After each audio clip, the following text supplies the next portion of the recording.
ओं खर्वं स्तुलतनुगजेन्द्रवदनं लम्बोदरं सुन्दरं पश्यन्दनमधुगन्धलुब्धमधुप व्यालोळगुण्डस्थलं दन्ताघातविदारितारिरुधिरे सिन्दूरं शोभाकरं वन्दे शैलं सुतासुत सिद्धिप्रदो कामद।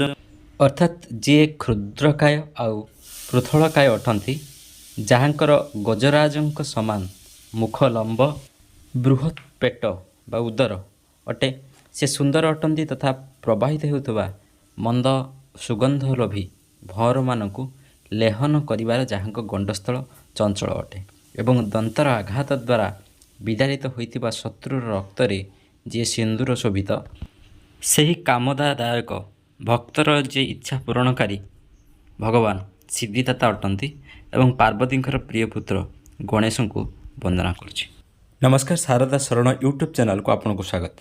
ଆଜିର ଭିଡ଼ିଓରେ ଜାଣିବା ସିଦ୍ଧି ପ୍ରଦାୟକ ବିନାୟକ ମୂର୍ତ୍ତି ପୂଜନର ବିଧି, କେମିତି ମୂର୍ତ୍ତି ଆପଣ ପୂଜା କରିବେ, ମୂର୍ତ୍ତି ପୂଜା କଲେ କ'ଣ ଉପକାର ପାଇବେ। ପ୍ରତିବର୍ଷ ଭାଦ୍ରବ ମାସ ଶୁକ୍ଳପକ୍ଷ ଗଣେଶ ଚତୁର୍ଥୀରେ ବ୍ରତ କରନ୍ତି। ଯେଉଁଦିନ ମଧ୍ୟାହ୍ନକୁ ଚତୁର୍ଥୀ ଥିବ ସେଦିନ ବ୍ରତ ପାଳନର ଶୁଭ ବୋଲି କୁହାଯାଏ। ଅର୍ଥାତ୍ ମଧ୍ୟାହ୍ନ ସମୟ ବିନାୟକ ବ୍ରତ ପାଇଁ ସର୍ବୋତ୍କୃଷ୍ଟ ହୋଇଥାଏ। କିନ୍ତୁ ବ୍ୟସ୍ତବହୁଳ ଜୀବନରେ ଯେତେବେଳେ ସମୟ ନ ହୁଏ ସେତେବେଳେ ଆପଣ ସମୟ ଅନୁସାରେ ମଧ୍ୟ କରିପାରିବେ। ଗଣେଶ ମୂର୍ତ୍ତି ପୂଜନ ପାଇଁ ଆପଣ ସୁବର୍ଣ୍ଣମୟୀ, ରୌପ୍ୟମୟୀ ଅଥବା ମୃଣ୍ମୟୀ ମାଟିରେ ତିଆରି ପ୍ରତିମା ପୂଜା କରି ତାକୁ ପ୍ରାଣ ପ୍ରତିଷ୍ଠା ଦ୍ୱାରା ପୂଜା କରିବେ। ବ୍ରାହ୍ମଣଙ୍କ ଦ୍ୱାରା ଆପଣ ପୂଜା କରିପାରିବେ। ଶାସ୍ତ୍ରାନୁମୋଦନରେ ଯଦି ଆପଣ ଦେଖିବେ ତାହେଲେ ଗଣେଶଙ୍କର ମୂର୍ତ୍ତି ଏକଦନ୍ତ, ସୁପକର୍ଣ୍ଣ, ହସ୍ତବଦନ, ଚତୁର୍ଭୁଜ, ପାଶାଙ୍କୁଶଧର ଏଇଭଳି ମୂର୍ତ୍ତି ଯେଉଁଥିରେ ଥିବ ତାକୁ ପୂଜା କରିବେ। ଏକଦନ୍ତ ମାନେ ଗୋଟେ ଦାନ୍ତ ଥିବା ଗଣେଶଙ୍କୁ ପୂଜା କରିବା ଶୁଭ ହୋଇଥାଏ। ଶୂର୍ପକର୍ଣ୍ଣ, ହସ୍ତବଦନ, ଚତୁର୍ଭୁଜ ହୋଇଥିବେ ତାହେଲେ ସିଦ୍ଧିପ୍ରାପ୍ତ ହେବେ। ଗଣେଶଙ୍କର ଶୁଣ୍ଢ ଦକ୍ଷିଣ ପାର୍ଶ୍ୱ ଆଉ ମଧ୍ୟମରେ ଥିବା ଶୁଣ୍ଢ ତିନି ପ୍ରକାର ମୂର୍ତ୍ତି ଦେଖାଯାଏ। ଯେଉଁଗୁଡ଼ିକ ଡାହାଣ ପାର୍ଶ୍ୱରେ ଥାଏ ଦକ୍ଷିଣାମୁଖୀ, ବାମ ପାର୍ଶ୍ୱରେ ବାମମୁଖୀ ଏବଂ ମଧ୍ୟମୁଖୀ ବା ସୁଷ୍ମନାମୁଖୀ ଯେଉଁଟା କୁହାଯାଏ ସେହି ପ୍ରକାର ମୂର୍ତ୍ତି ଦେଖାଯାଏ। ତିନିଗୁଡ଼ିକ ଶୁଭ ଅଟେ, କିନ୍ତୁ ସର୍ବୋତ୍କୃଷ୍ଟ ଶୁଭ ହେଉଛି ଆପଣଙ୍କର ଡାହାଣ ପାର୍ଶ୍ୱ। ହେଲେ ଆପଣଙ୍କ ଘରେ ଏ ମୂର୍ତ୍ତିକୁ ଆପଣ ବାମ ପାର୍ଶ୍ୱକୁ ଥିବା ଶୁଣ୍ଢବାଲା ମୂର୍ତ୍ତି ଆପଣ ପୂଜା କରିପାରିବେ। ଆପଣ ଘରର ପ୍ରବେଶ ଦ୍ୱାରର ସବା ଉପରେ ଟପ୍ରେ ଆପଣ ତାଙ୍କୁ ରଖି ସବୁଦିନ ପୂଜା କରିପାରିବେ। କାହିଁକିନା ଇଏ ହେଉଛନ୍ତି ବିଘ୍ନ ବିନାଶକ ବାମ ପାର୍ଶ୍ୱକୁ ଥିବା, ଆଉ ଦକ୍ଷିଣ ପାର୍ଶ୍ୱକୁ ଥିବା ସେ ହେଉଛନ୍ତି ସିଦ୍ଧି ବିନାୟକ। ବିନାୟକ ଚତୁର୍ଥୀ ଦିନ ପୂଜା ପାଉଥିବା ଗଣେଶ ମୂର୍ତ୍ତି ଆପଣ ଡାହାଣ ପଟକୁ ଥିବା ଗଣେଶ ମୂର୍ତ୍ତିକି ପୂଜା କରିବେ।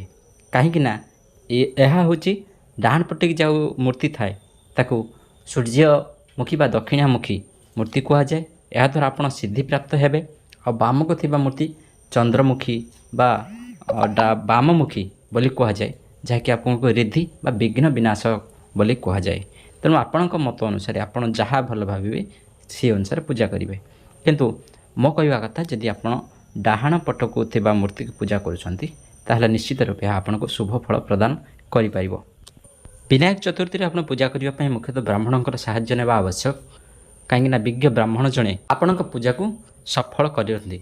ତେଣୁ ଆସନ, ପାଦ୍ୟ, ଅର୍ଘ୍ୟ, ସ୍ନାନ, ବସ୍ତ୍ର, ଗନ୍ଧ, ପୁଷ୍ପ ଏସବୁ ଯାହା ଯେମିତି ଅଛି, ଯାହାକୁ ଷୋଡ଼ଶ ଉପଚାର ପୂଜା ମଧ୍ୟ କୁହାଯାଏ, ଯେଉଁଥିରେ ଆପଣ ପୁଷ୍ପ, ଧୂପ, ଦୀପାଦି ସବୁ ଦାନ କରିବେ, ନୈବେଦ୍ୟ ବି ଦାନ କରିବେ।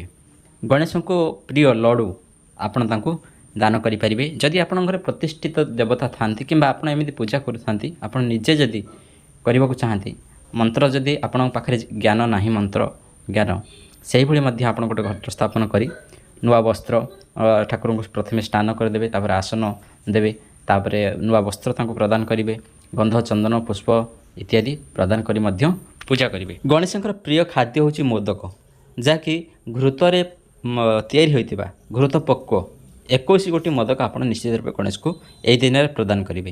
ଆଉ 10ଟା ବ୍ରାହ୍ମଣଙ୍କୁ ଦେବେ, 10ଟା ନିଜେ ଖାଇବେ, ଆଉ ଗୋଟିଏ ଗଣେଶଙ୍କ ଉଦ୍ଦେଶ୍ୟରେ ସମର୍ପଣ କରିବେ।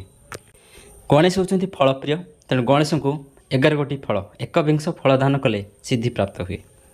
ଯେମିତି ବୀଜପୁରଂ ପଣସ, ଖଜରି କଦଳୀ ଫଳମ୍, ନାରିକେଳ ଫଳ ଦିବ୍ୟ, ଗୃହାଣାଂ ଗଣପତିଭ୍ୟୁ। ଏହି ମନ୍ତ୍ରରେ ଆପଣ ଗଣେଶଙ୍କୁ ଫଳ ପ୍ରଦାନ କରି ଗଣପତିଙ୍କ ଉଦ୍ଦେଶ୍ୟରେ 21 ଗୋଟି ଦୁବ ଆଉ ଅରୁଆ ଚାଉଳ କିଛି ଗଣେଶଙ୍କ ପାଦ ତଳେ ଆପଣ ଅର୍ପଣ କରିବେ ଆଉ ଗଣେଶଙ୍କୁ ପ୍ରାର୍ଥନା କରିବେ ଯେଭଳି ଗଣେଶ ବିଘ୍ନ ବିନାଶ କରନ୍ତୁ, ସିଦ୍ଧି ପ୍ରଦାନ କରନ୍ତୁ। ଏପରି କଲେ ଆପଣ ନିଶ୍ଚିତ ରୂପେ ଏ ବିନାୟକ ଚତୁର୍ଥୀର ସଫଳ ପାଇବେ ଆଉ ଆପଣଙ୍କର ସର୍ବଦା ଶୁଭ ହେବ। ନୂଆ ନୂଆ ଭିଡ଼ିଓ ପାଇଁ ଆମ ଚ୍ୟାନେଲକୁ ଲାଇକ୍, ସେୟାର ଆଉ ସବସ୍କ୍ରାଇବ୍ କରନ୍ତୁ।